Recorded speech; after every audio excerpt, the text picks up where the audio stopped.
Hi, welcome to October's Quantum Power Deck subscription video. I am Wendy, if you probably know me by now, but I am here to share with you all of the beautiful energies and messages that Spirit has been sharing with me, and I'm so grateful to be able to share it with you. There's lots of themes this month, and in particular, there was a solar eclipse, and the painting that I actually channeled with the intention of holding this month's message was channeled at a retreat that we did in Tucson, Arizona. And so we were able to be in the energy of 90% full eclipse because it was more north this year. But the painting holds the eclipse energy along with the beautiful retreat attendees that came, some from far away, some actually live there. And they participated in just helping open that portal to the other side and be able to bring in some higher frequencies. This month is special because of the retreat, but also it has a beautiful tie into the painting that I channeled for the retreat specifically. So it has two paintings that are a part of it. Here is the original painting that I created for the retreat, and it really spoke about this spiritual path, and and it's dark, it's pretty dark, because that is partly where we're at right now, and just having compassion for the density that actually exists on the planet. In some ways, we're going to see this space that we've been in as the Dark Ages, not necessarily the Dark Ages that we once experienced a long time ago, but another layer of that energy, emotionally, like meaning not necessarily talking or speaking about things, not having that part of our machine, part of our being, functioning well. And even our awareness and connection with self, meaning when we don't know the light that we are, we're in the dark. And so in that way, we are in the dark, because we don't really recognize, maybe in moments we may, and some of you hold that light, that awareness of the light long and for longer periods of time, and maybe you've dedicated your life to holding that light and anchoring, which anchors that light on the planet, and so thank you for that. But the majority of us as a collective have been moving in and out of that awareness of the light within, and some are not aware of it at all. And so we're talking about collectively, we are still in this kind of darker age. But we're moving out of it, and that's partly what this awakening that's happening on the planet is all about. So we start here, and the mountain lion holds a beautiful symbol for me as a symbol of personal power. It is obviously it's a cat, it's a feline, but it is an independent, autonomous creature. And in this way, it is a very powerful creature. It knows the light and the dark, and in Native folklore and such, it has beautiful spiritual symbolism of kind of like the spiritual warrior. And so we begin with the mountain lion, and it represents this path, the spiritual path that we take, and mastering the mind, mastering the emotions, and then mastering our intuition. And when I say mastering, that's where we can recognize maybe the imbalance or the brokenness of our culture, because when I say master, it right away has a domination energy to it, and I don't mean that. Traditionally, the word master is just really having a mastery of something, meaning you understand all the components with it. You understand the nooks and crannies. You've been dedicating a lot of time and energy to mastering these things. So just recognizing that I never mean control or dominance. And that could be my own personal upbringing of people abusing those things. But just recognizing, I do not mean that. I do definitely mean somebody that's dedicating their life to understanding those things. And it has taken us lifetimes to get to this place where we're at right now. Wherever you're at, it has taken you lifetimes. And so honoring that wherever you're at is perfect. And so it's shifting our relationship. So that's where we begin, is with this painting, and it talks about this mastering of self, and then we can actually begin. And in that way, this painting represents this old earth energy and this new earth energy, and so we're still kind of experiencing the polarization of those things. People that might not recognize the light within, and then people that are recognizing the light within, that may never have acknowledged that before. So in that way, it's this beautiful awakening that we're experiencing, but polarization for sure is a theme of this month. So, so the themes, if we're going to speak about the themes for the month, is this old earth, new earth, maybe awareness of people that are on a newer path and people that are choosing fear. Not that there's any judgment, it's just maybe an awareness or recognition of that taking place. More themes that we'll see with this newer painting are about recognizing your true essence, recognizing your voice, recognizing maybe where you're being called to lead and what feeds you spiritually, and tapping into that. So yeah, this month there is a lot, and part of even this painting with the mountain lion that you see here, this dark and this light, is this eclipse energy, right? Is what is, it exposes the darker areas of your being. You know, that's what it's meant to do, and it's a reflective time. Typically, older cultures used the eclipse times to not see it as a spectacle, but to actually honor it in quiet. It was a moment of introspection, moments of going within and honoring where you are, you know, so being still and recognizing the dark that might live within you still, and honoring the light as well. And that's the human experience, right? The light and the dark. So we have to begin with this painting because it is what the retreat held, and then within the retreat we created this other painting, right? So the master of, let's go back to the mastery. Let's talk about that. So some of the themes for this month is going to be working through belief systems. We start with the belief systems, so we start with the mind. And we have to start here to a certain degree. It's not like a linear process. It's definitely more of a cyclical in nature process, meaning it's kind of happening simultaneously. Like you think about your beliefs, you think about how that makes you feel, and you throw in your instincts in there too, your spiritual connection. So, but we begin with the mind because the mind is our sword. It's like our sword of truth, and it can kind of cut through fear.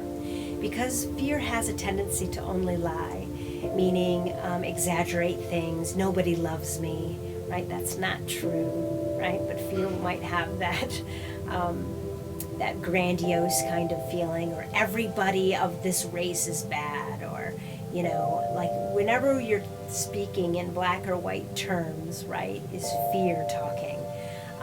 And we start with the mind because it is our beacon of truth in some ways, and it not necessarily is going to make sense, but it's kind of like our it can help navigate through some of the space.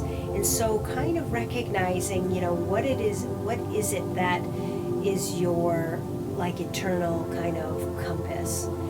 For me, it's love, you know, so the frequency of love. So then I think about, you know, what belief systems advocate for compassion and more love, and what belief systems within myself don't do that limit myself, limit others, right? Even when we label something, we are limiting it, meaning like, I mean, we can go as deep as any kind of label limits you, right? Because now you're in a box. And so it's just allowing for our natural state, which is expansion. You know, our natural state is creativity and creation and expansion. We're constantly changing. So labels and belief systems that don't allow for that change are not going to be sustainable as we continue into this spiritual awakening. So really looking at your belief systems, do they allow for more love, not less? And as you master that, your thoughts, right? Are your thoughts loving and kind, right? So are your belief systems. So thoughts create matter, matter creates experiences, right? So making sure that our minds, our thoughts, our internal thoughts are aligned with love, or aligned with whatever your core value system is. Typically, people watching this, it's typically love and light, but you get to say, because you are the master creator of your reality. And then after, we master these areas, and believe me, it's an ongoing process. It's not like, hey, yeah, I totally mastered it in a week. It's not like that, right? It does not work like that. But just being conscious and become aware of whatever is arising in your awareness, right? Whatever you're becoming conscious of is meant for you. So, meaning you might be like, hey, no, I'm really good right now. But 6 months from now, there might be a belief system within you that has come into your awareness that you might have to look at and shift. And that's where this is an ever-growing spiral of expansion. So after you look at your belief systems, then as you're doing that, is really master the emotions. And this is the space that most of us are going to be at for a minute, because in our culture, we were born into a time where having emotions was not necessarily accepted. Even if you had the most loving, supportive parents, right, you're still built into a culture that doesn't allow for it. So you are going to have some kind of trauma based off of that experience. I'm not saying, there could always be a situation where that isn't the case. But typically, our emotional selves is something that's still very young. Our mastery of this space, understanding that this is an integral part of our human nature, our human form. It is a guiding system to help us with the I am within. It helps us, the form that you're taking this lifetime, the personality that you chose, right? It is kind of shaped by these emotions. The emotions is what's helping guide you. And the emotions are showing you when your boundaries are being crossed, when you like something, when you don't. But it is it's helping you define this perfect personality that you have, that you chose to come in with. We're not here as human beings to devoid ourselves of the human experience, right? We're here, like, if we are meant to just be totally spiritual beings and not have personalities, I believe that, we wouldn't necessarily even come here. We are the light. So there's no need, but we're here kind of separating from that to have these individual experiences. So what is your personality? What do you truly like? What is it that you, where are you being crossed maybe, or maybe where are you unable to express yourself fully, right? Those are the kinds of questions, and trusting your emotions, because this is the truest part of you.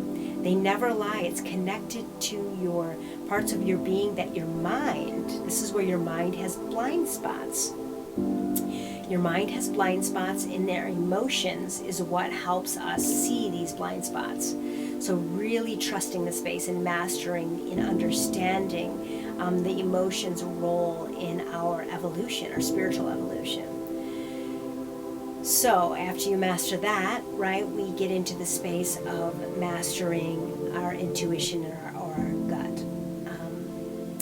And this space is third in line, and I've said this before, but it's third in line because our intuition or our gut, right, can have biases in fear if we don't look at our belief systems and our emotions, right? So it's kind of like, what filter is being used for your intuition or your gut? Because if you haven't looked at your trauma, or if you haven't looked at some of these spaces, you are going to react to things in a survival way. And survival is based in fear, meaning there's not enough to go around, people are out to get me. It's not based in love. And that's what the spiritual awakening is about really creating a more loving earth, creating a more loving reality. And that has to begin with us. We have to look at our filters, because otherwise, even when somebody's being loving, we're not going to trust them, and we're going to think that they're not being that way. So we have to look at our beliefs, we have to trust our emotions, allow those to flow, and it's a process.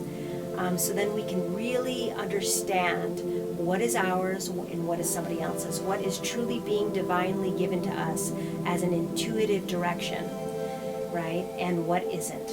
And this is going to come in your own beautiful, personalized form, straight from source. And your intuition is unique to you, just as your personality and your thoughts and feelings. And that's where it's your own communication with the divine, and how the divine is coming into form for you, or how it's speaking to you. It's kind of like you're co-creating reality together. So in this way, after you master these, and you can really hear your intuition, you understand how Spirit's coming through, then you begin to be able to create reality, right? We're always creating reality, but now we can be doing it consciously. And that's where we begin, and that is the new earth. And that is the rainbow side of this painting, right? It is stepping through the doorway of saying, I am this master creator. I am responsible for my thoughts and my feelings. And I choose consciously love. And I choose to live in my joy, right? And that's where we get into this other painting. So the themes for this week is really looking at our being as a whole, really understanding who may or may not be in a fear-based response, recognizing others that might not be aware that they have the power to choose. And not that is a separation, right? They're not separate from us. They are part of us. Everyone's connected.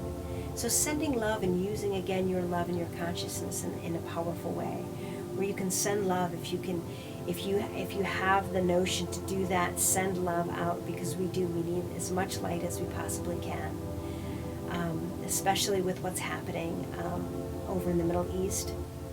Sending love out as much as you can to allow people to recognize the power that they have to choose love, right? Do the right thing, associated with love and the best for all, compassion, the value of life. And in this way, that is a theme, of course, and because of the eclipse, I'm sure that perpetuated this internal battle to be manifested in physical form with the war. And many other themes. This I know last month we talked about your book, right? Your book kind of opening.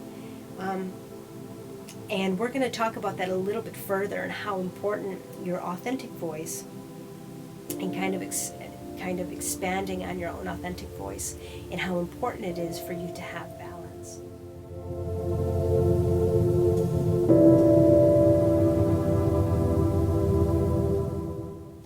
So more of the messages that came through from Spirit, and I hope you can feel it when I'm speaking. It is this path of personal power.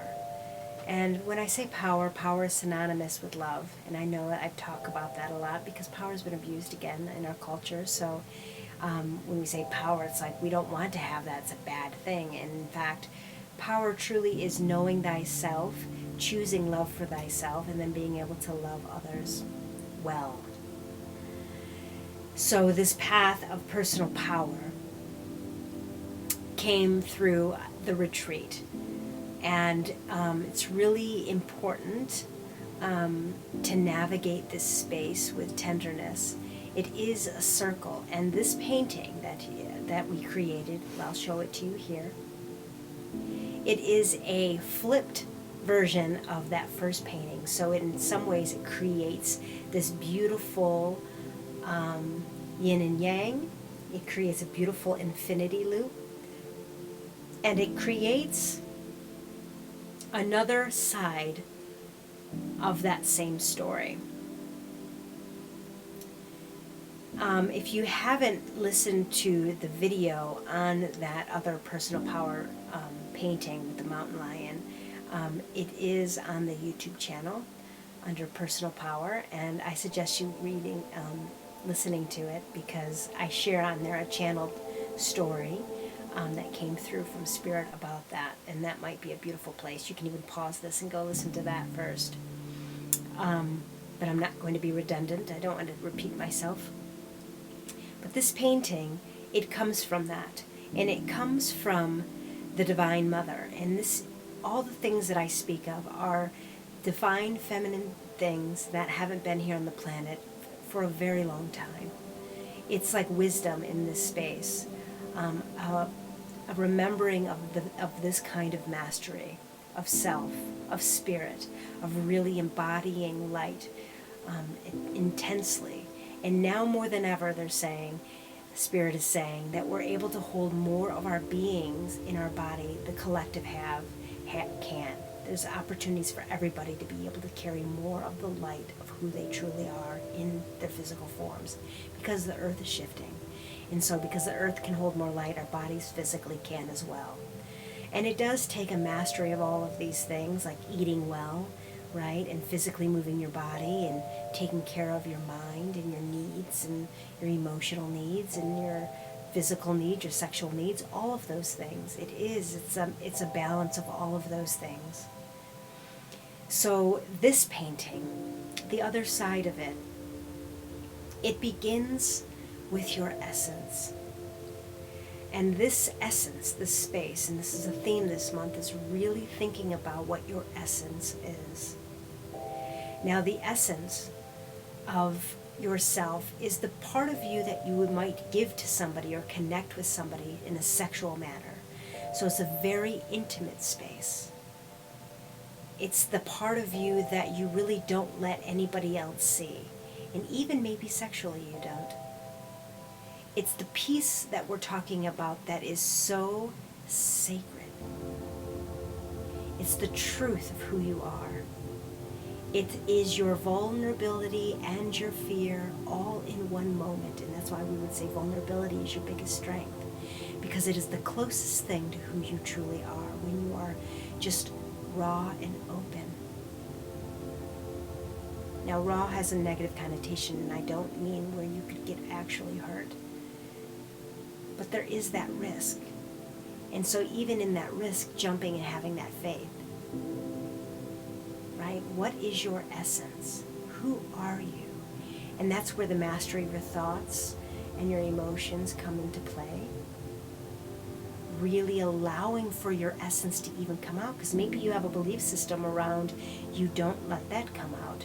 And maybe you haven't let that come out since your childhood because it wasn't safe. But Spirit is saying to you now that it is safe. It's safe to come out now. It's safe to be your true essence, because you are going to take care of you. You are going to protect you. And the essence here in this painting is actually the flowers. And that's an important thing to note. It's not the fish.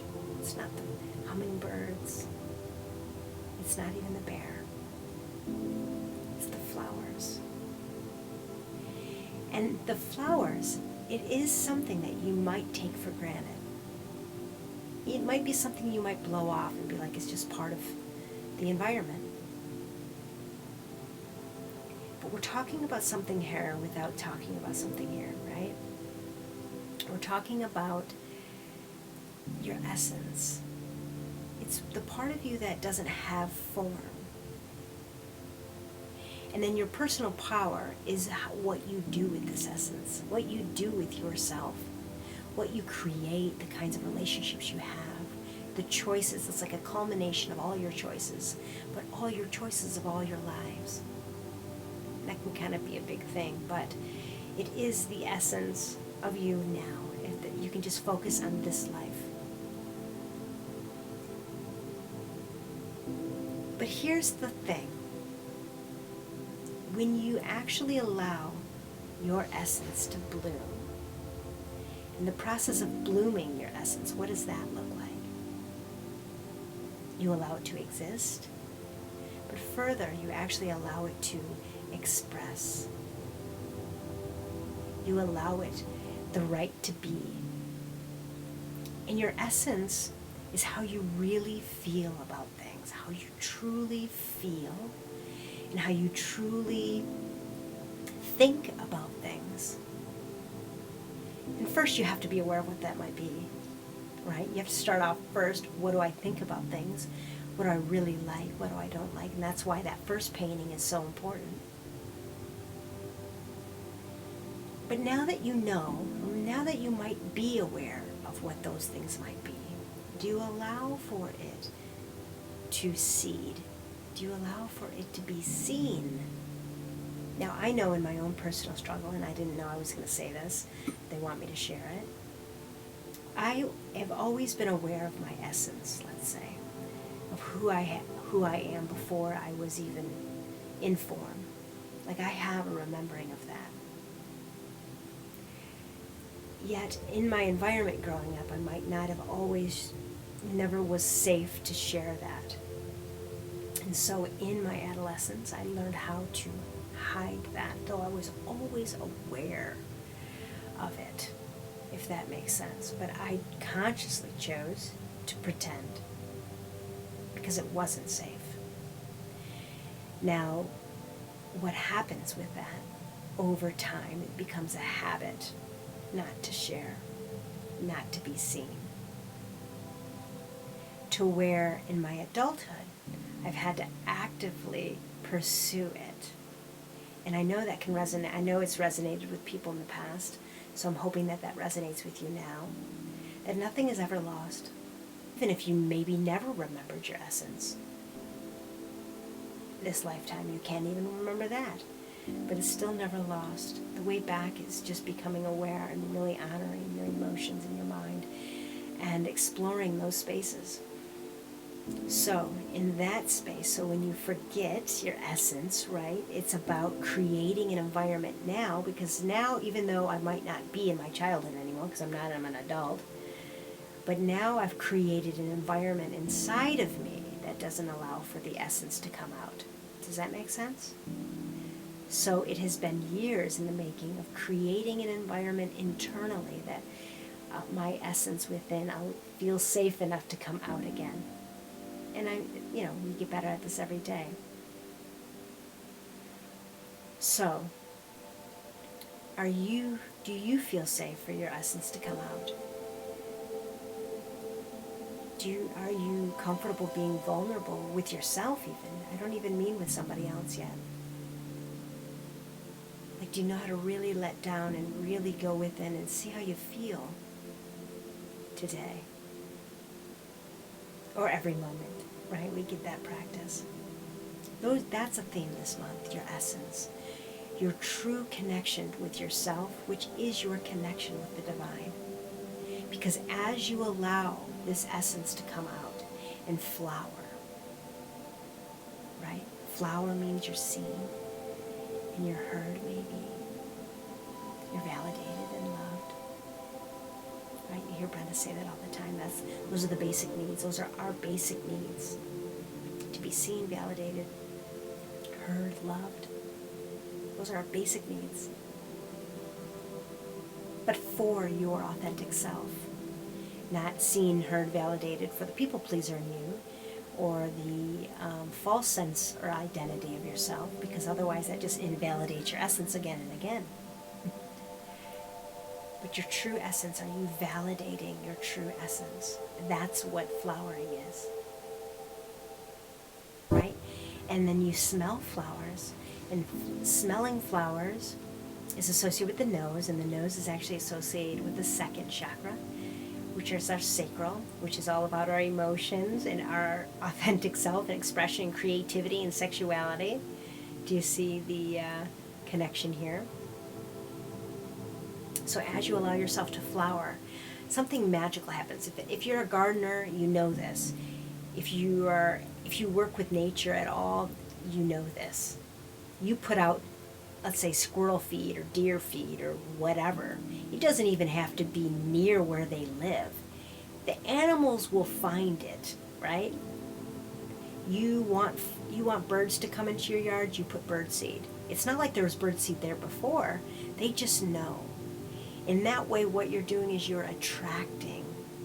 By flowering, allowing your essence to come out, you're attracting these hummingbirds. And hummingbirds are magical creatures.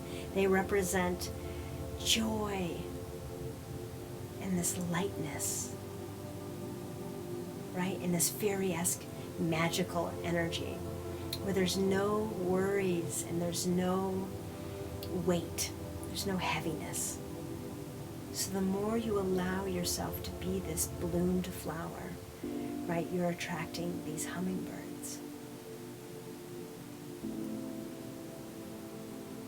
And what feeds into this hummingbird and following your joy, right?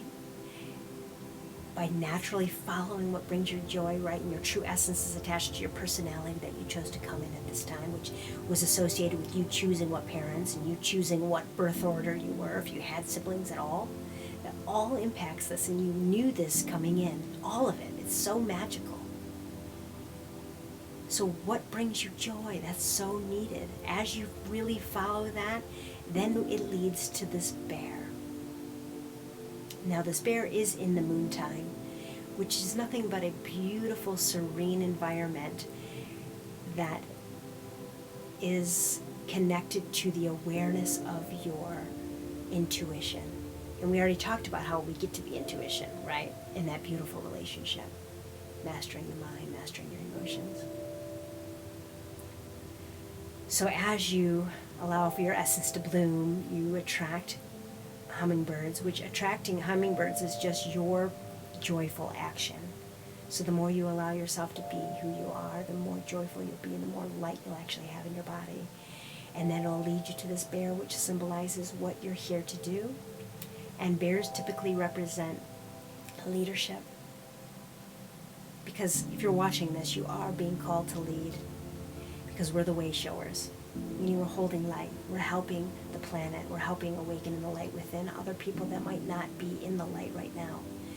They might be in the forgetting part of the human experience, forgetting who they truly are. And that's okay. We've all been there. So really learning to love and embrace the darkness. I mean, that's what that bear is doing. He's owning it, and he mastered the darkness, and that's what that other painting's about, is also mastering the darkness. When I say darkness, I don't mean monsters, or the Satan, or the devil, or whatever. I mean the darkness within, which is nothing but an absence of light, is forgetting who we are, which we're beings of light. So really being able to recognize somebody that might be living in the dark, in the separation of self from the I am within, is in a lot of pain. Not that you feel sorry for them, but you understand the importance of those dark periods because you've been through them. You understand the gifts that they bring because it is within the darkness that we understand our light. So we have to change our relationship with this darkness. We have to see it for the path to light that it is. And that's part of this bear energy. This is part of what you're being called to do as well. Shifting our collective relationship with the light and the dark. Not just focusing on the light, like let's celebrate positivity.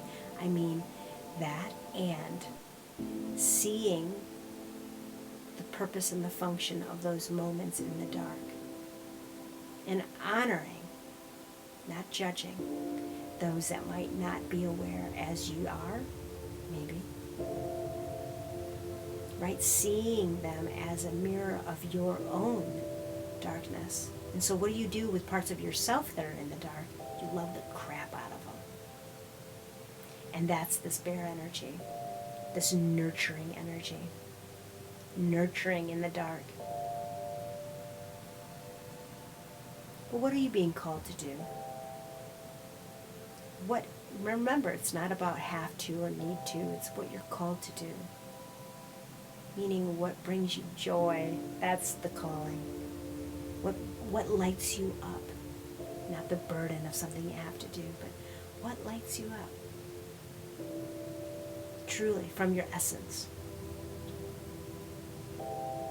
Right? And then the bear is, again, on an orange ground, which is the sacral chakra again, right? And underneath that is this river of the salmon. What do bears need to eat? What do we need to nurture this leadership with? Fish, typically. This is a metaphor, this is a story. We feed the bear with fish, which is spiritual knowledge, spiritual connection. Remembering who you truly are, and the fish is in water, which is a mastery of your emotions again.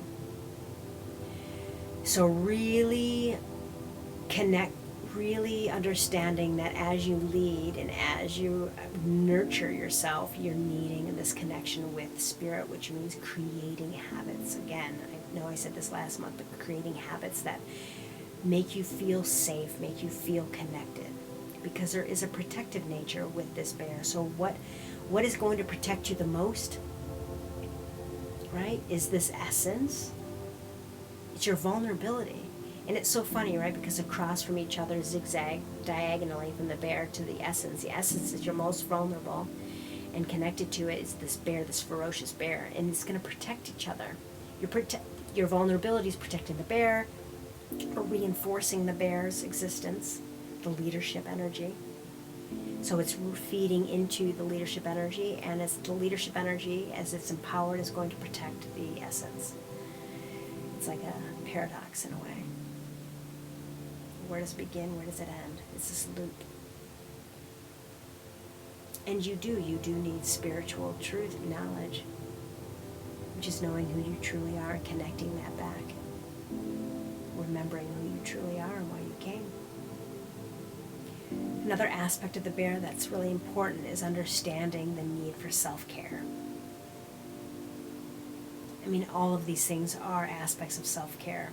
Checking in, right? Knowing your spiritual connection, or cultivating that spiritual connection, feeding yourself, right? And remembering to take breaks, right, is staying in balance. Now this painting, or the paintings together, represents a circle, like a spirit shield, like in the Native Americans. It would be like the 4 directions. Now we say that this, navigating both of these paintings together, you would have, in doing what is being taught right now, doing these things would create a very strong spiritual shield. Now a spiritual shield is something that you stand on, and you're standing in your own energy, right? And in this way, we strengthen that with acts of power. We strengthen our personal spiritual shield with acts of power. Acts of power are different for everybody, but it could be speaking up when you felt like you haven't had a voice, right? It's like doing those jumping off the cliff things that we talk about in that other painting. What do you do when you're at the edge of the unknown? Right? You do acts of power, right? And acts of power is a form of being vulnerable and acting anyways. It's like in moments of faith, choosing to look fear in the eye and saying, no, you shall not pass, or no, you're lying to me. Those kinds of things. Those are acts of power, and those strengthen your shield, increasing your vibration in a way.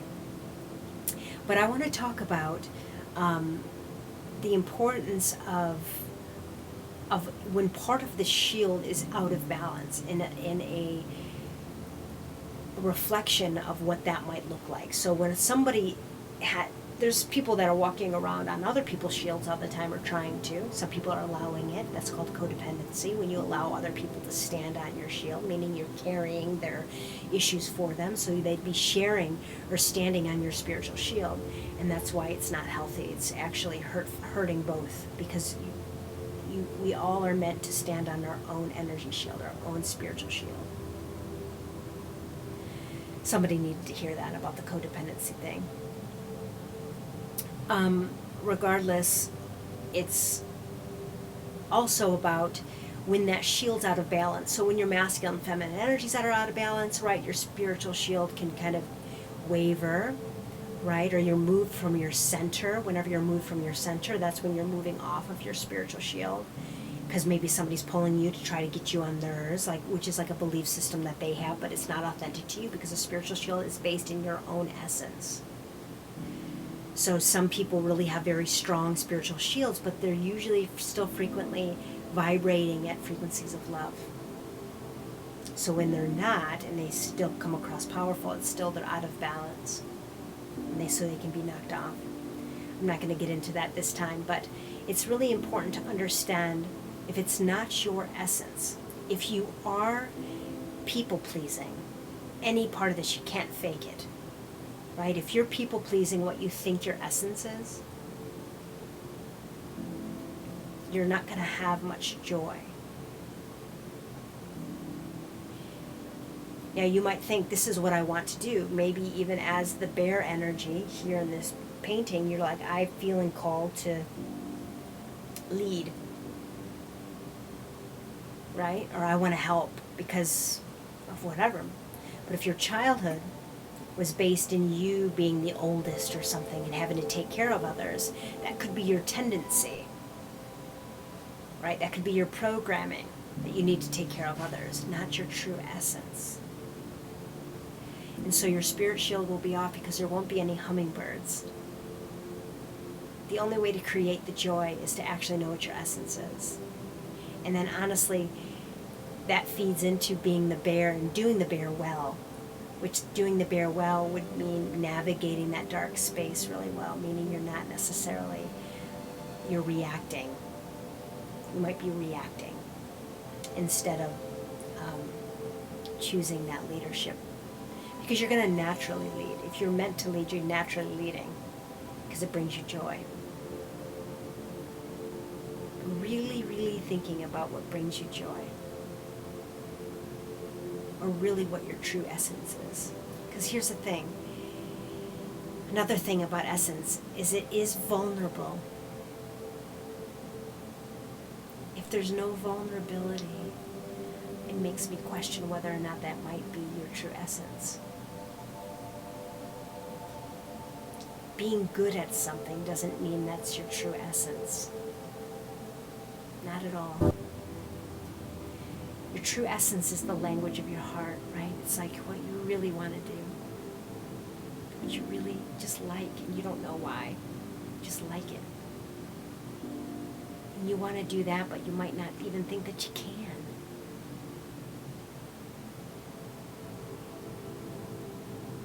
That feeds into all of this.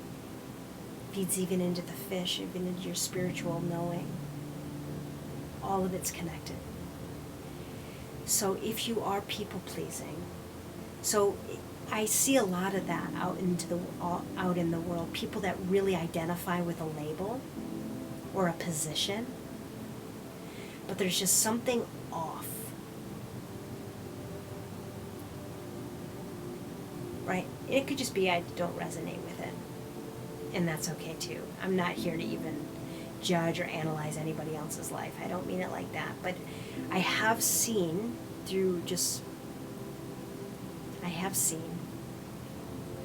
when people are out of balance and they're people pleasing a lot and they are attached to titles a lot or positions, or they really want to be a writer. And so it's easy for them, right? It's easy for them. They have books. I'm not saying any of that's bad. None of it's bad. But their spirit shield's off. It could be off. So it oscillates. So if it's out of balance, it oscillates. And with oscillation, right, it's going to have a different sound to it. Like you know when somebody's telling the truth. And you know when somebody isn't. Or maybe you don't know that necessarily.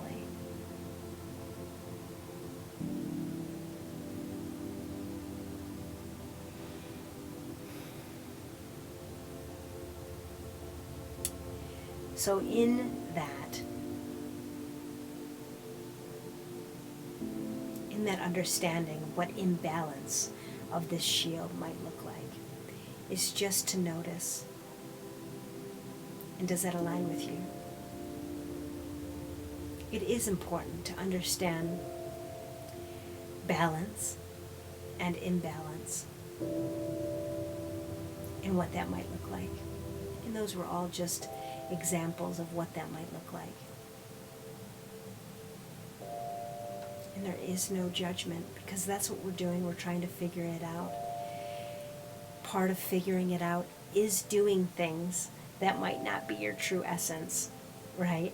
There's been many, many things that I have tried. And so there really, truly is no judgment. It's about you having the awareness of what resonates. So kind of like when everything's aligned, what feels good, you can't fake it. That's all I'm trying to say. And what really brings you joy. And sometimes we don't know what that is. So we have to kind of figure it out. And how do we figure that out? By being what we are not. Right? Not being our true essence. That's the beauty of this reality.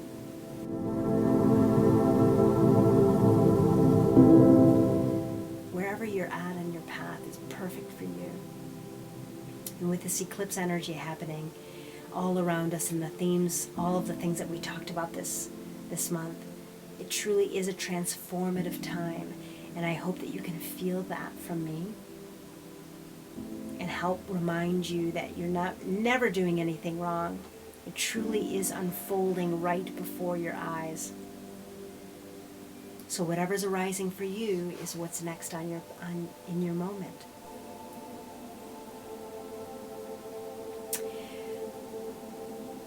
Along with that, I send you so much love. I hope that you can feel that. There's going to be tremendous amount of change.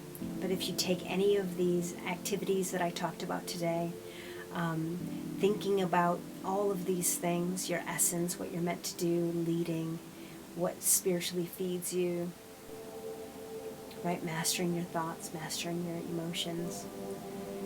And then this eclipse energy coming in to kind of sweep through, cleaning things up. Lots of beautiful energy.